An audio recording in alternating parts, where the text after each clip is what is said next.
I ask this question with every student of mine that comes to me to learn. And I've been asking this question probably for 40 years. I've been teaching now for 48 years. And I started asking the question because when you ask a person who their favorite drummers are, and I ask it alive or dead, if they're with us or they're not with us, who would be that influence? And I ask the question about when you hear that person play, they speak directly to your soul. So if I started, I'd probably say someone like Gene Krupa. Because what Gene Krupa did, he was the first one to start playing drums, and the excitement level of drumming began with Gene. Very powerful. Now, inside Gene Krupa, there are other drummers behind him.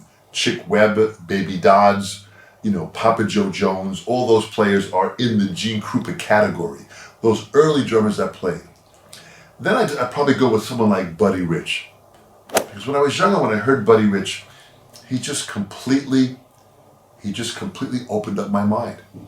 And he took what Gene Krupa did and took it to a whole nother level of more technical, proficient, and there was a higher level of excitement when Buddy played. And I heard Buddy play probably over 100 times. I met Buddy in 1971. I never met Gene Krupa, although I did speak to him on the phone once in the early 1970s in a lesson with Joe Morello. It was fantastic. I met Buddy, and every performance was incredible. You never walked away from a Buddy performance saying, man, Buddy wasn't on tonight. Never! Every night you heard Buddy, you were blown away. Absolutely blown away. Then I'd probably bring me into a player like, and I have to say, Max Roach and Elvin Jones. That jazz, bebop opening up of the idea of now all of a sudden playing a different perspective. They were different players than Buddy and Gene, but how they played when jazz started to kind of come into the scene. When Max Roach played, he just had a way that he played the ride cymbal that just his ride cymbal made me crazy. Elvin Jones, the way he played his phrases, he would speak sentences in his drumming that just was so open and honest and pure and just raw talent. It was unbelievable. And the recordings, of course, of Elvin with John Coltrane, it just blew our minds. Then I would go into someone like John Bonham. When John Bonham came out with Zeppelin, two of John Bonham's favorite drummers were Buddy Rich and Joe Morello. So when you're hearing John Bonham, it's kind of bringing it back to Joe Morello and Buddy Rich. And Joe Morello was a small group jazz drummer, like Max and like Elvin, and Bonham took those jazz patterns and put it into rock. When Zeppelin came out, there was a rock blues kind of a feel, and Bonham had a strong sound. And once you mentioned someone like John Bonham, now you mentioned someone like Jeff Porcaro, who was highly influenced by Bonham, or Bernard Purdy that had shuffles like Bonham. So that brings us into a whole other category. Last but not least, number 5, easily for me, would be Steve Gadd.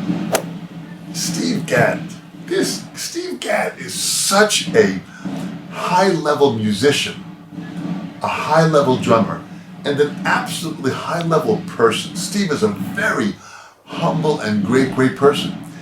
And once you say Steve Gadd, Steve opened up a door of opportunity back in the 1970s that totally changed people thinking. And at that time was Steve Gadd and people like Billy Cobham that thought differently about modern drums.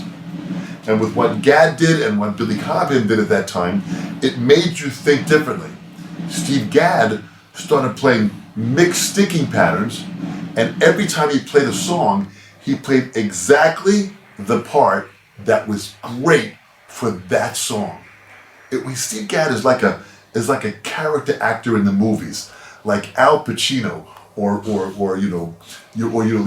anyone like these great actors that when they play a role, you don't see them as an actor, you see the role that they're playing. When Gadd plays a groove, he's in that groove. You're not even aware of what Gadd's doing.